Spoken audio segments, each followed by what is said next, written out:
What's up, everyone? Joining me today, I have Jeremy Wilfinger from AfterReset Studios to talk about their game, AfterReset. I'm sorry, Black Cloud Studios, to talk about AfterReset.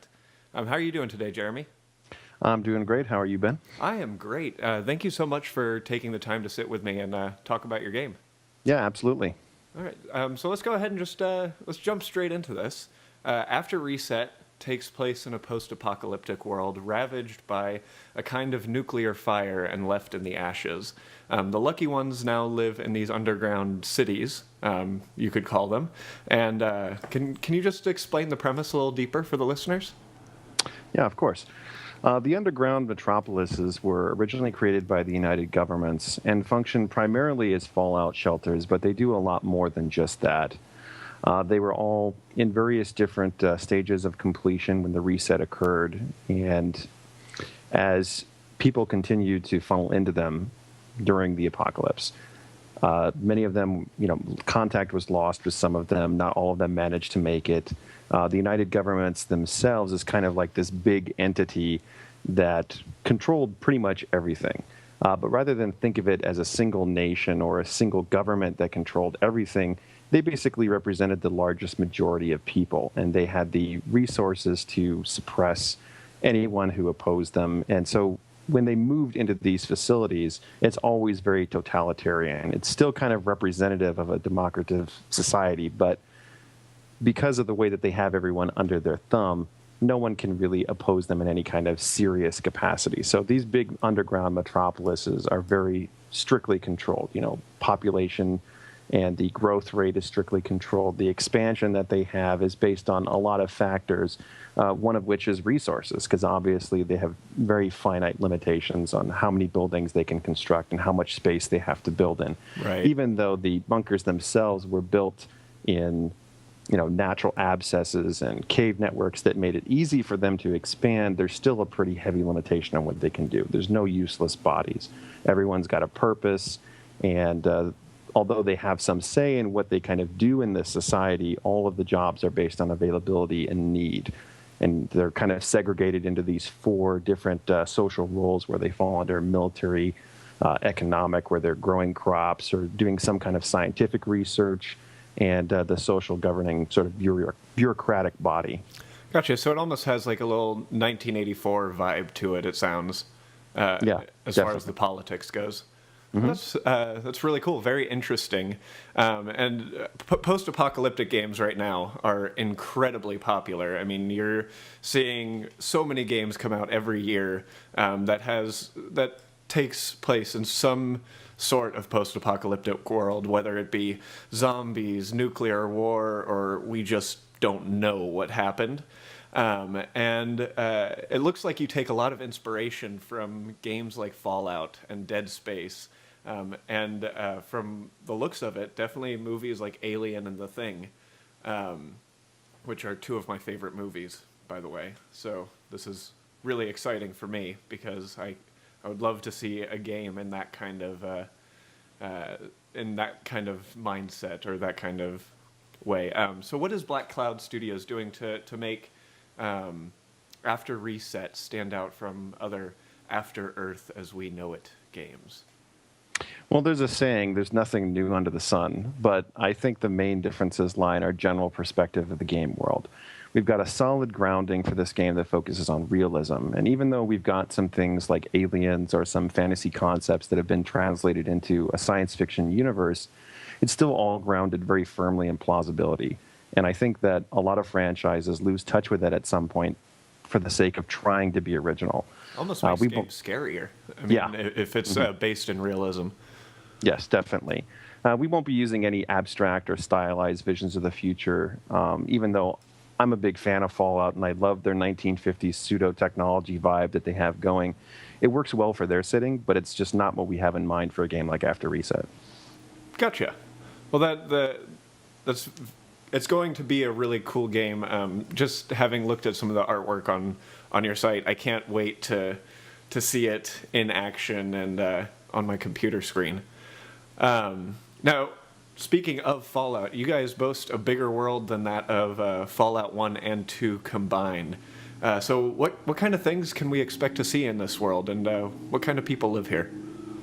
Well, the main thing that we're trying to achieve is a balance between the open world game design of games like Fallout and the extremely intimate and claustrophobic situations that you get out of games like Dead Space or Deus Ex, where the worlds are all very heavily theory crafted.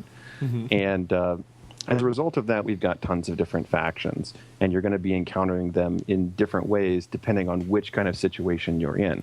You'll be free to explore the wastelands and the deserts, limited only by natural barriers like radiation, terrain, things like that. So there is still a little bit of level design there, but for the most part, we're trying to keep it as open-ended as possible. As for the factions themselves, there's going to be things like the emerging New Confederacy, which is a band of survivors that, under the threat of the emerging united governments as they come out of their underground bunkers for the first time in hundreds of years, these bands of survivors are going to have to band together in order to fight them, and that's where the Confederacy comes from. Then other factions like the Indian Alliance represent kind of a opposition to that, in that they're sort of the old world, even before like the creation of the United States and the discovery of America. You know, there were Indian tribes that were there, and some of them have still managed to survive throughout all of history and throughout all of the reset and everything else that's taken into account. And that has some things to do with how we're using aliens in this story. But I don't want to get into that just yet. And aside from them, we've got, of course, raiders and your everyday villains that you're going to find in small, isolated locations. There's going to be prophets. Everyday jerks that you just have to run into. Yeah, basically, they're people who value their freedom in the same way that pirates did in the Caribbean, and they're just out to make it for themselves, and they don't care about the United Governments. They don't care about the Confederacy. They're just out to make them the best of survival for the situation that they've got, and they don't want to answer to anybody. So even in the face of their annihilation from the emergence of the United Governments, who has all the technology of the old world and has managed to survive in a much better situation than everyone else, they just don't care. And so you'll find all different kinds of types of people in this world, and some you'll be able to make your friends, a lot will be by default your enemy, and throughout all of it, you'll be able to make connections that are going to be very realistic. Rather than have it be a simple alignment system, all of these factions are going to respond well to people who think like they do, more than they do some kind of abstract preconception of whether you're good or evil. Oh, that's I like the sound of that.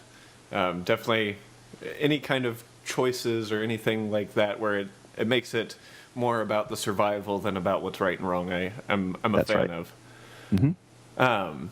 So what kind of gameplay can we expect from AfterReset? Obviously, you've mentioned it's an RPG, and the gameplay trailer that you have on your you guys' website, AfterReset.com, it kind of looks like a top-down, and some of the screenshots look like there's some over-the-shoulder third-person elements. But I want to get an idea of what kind of gameplay we can expect.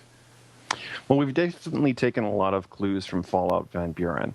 And like you said, it's going to be a top-down 3D RPG, very similar to the games like Neverwinter Nights or the classic Fallouts.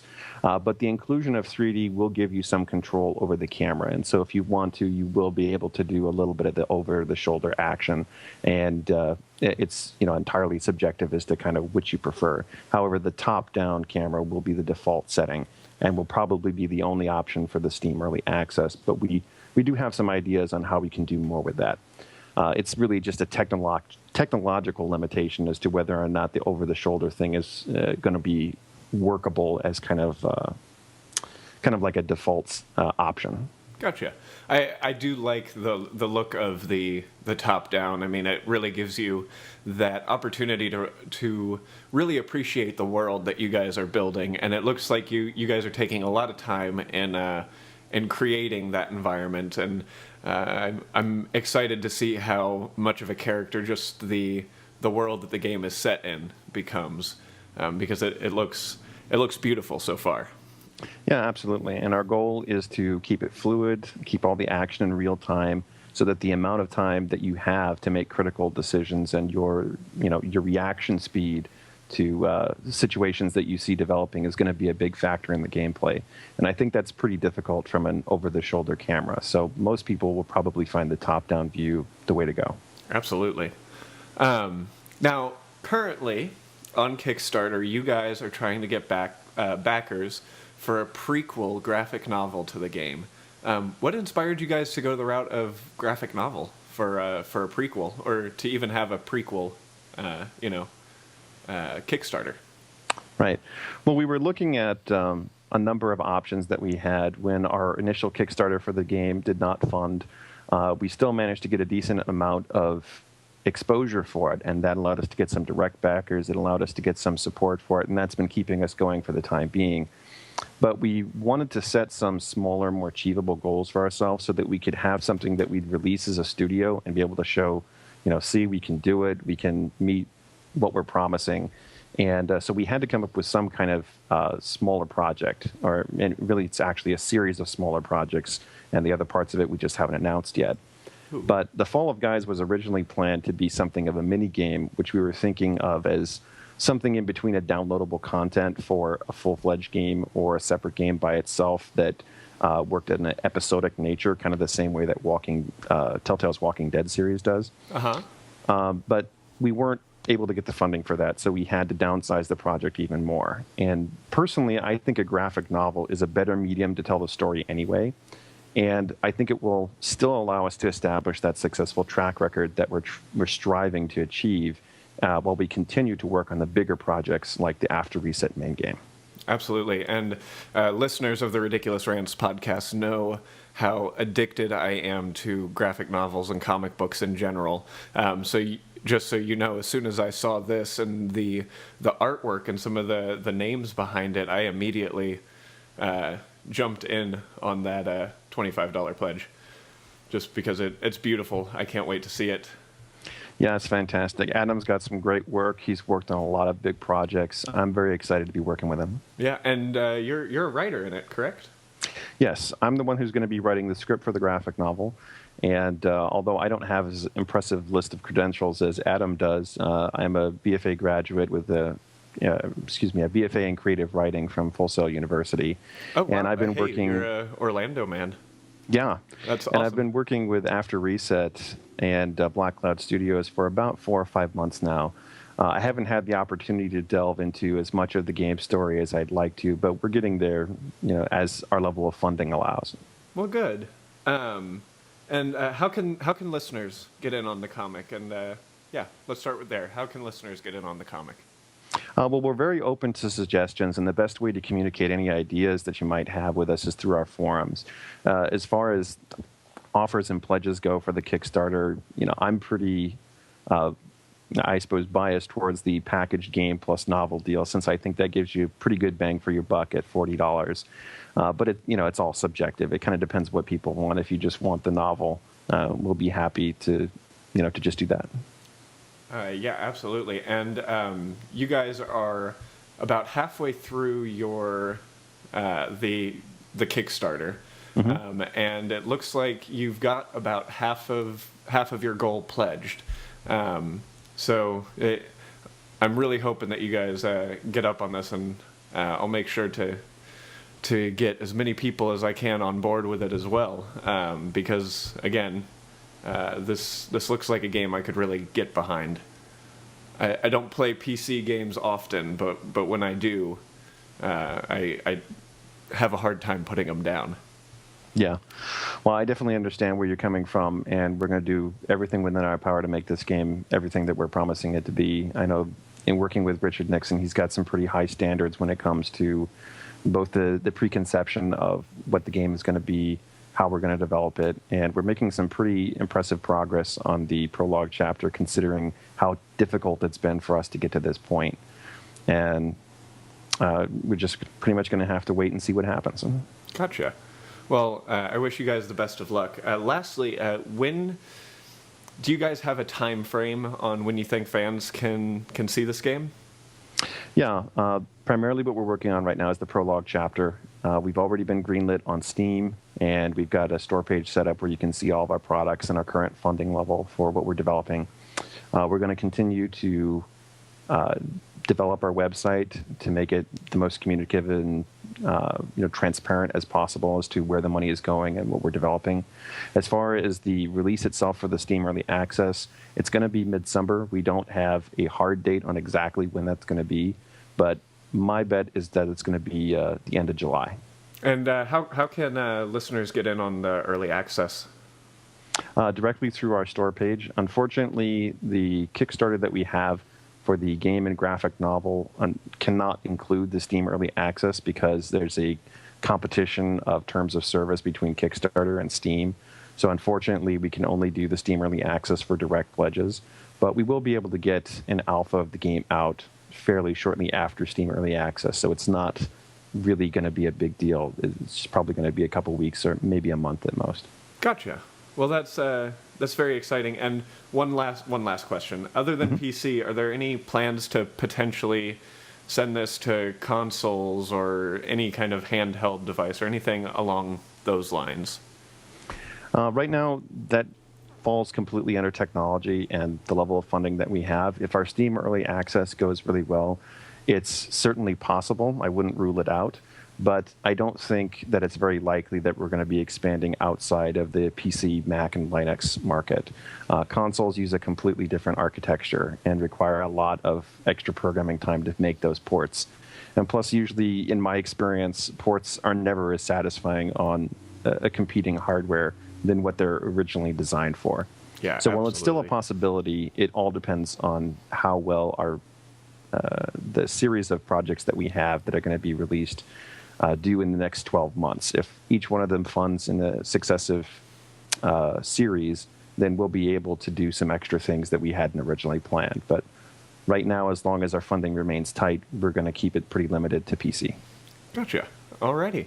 Well, Jeremy, I want to thank you very much again for sitting down and having this chat with me. Where can everyone find the latest information on AfterReset? Well, we keep everybody updated on both of our Kickstarter projects as well as on the main page of AfterReset.com. So it just depends on what your preference is. If you like email updates, the best way is to back us for $1 or more on any of our Kickstarters, and we always keep those updated whether or not they fund or not. Gotcha. Well, and I'll put the links for those places in the description and in the blog, so you guys can all go find out how to support Black Cloud Studios and learn more about AfterReset. Thank you again, Jeremy. Absolutely. And, Thank you. Remember, everyone, you can't spell ridiculous without Riddick.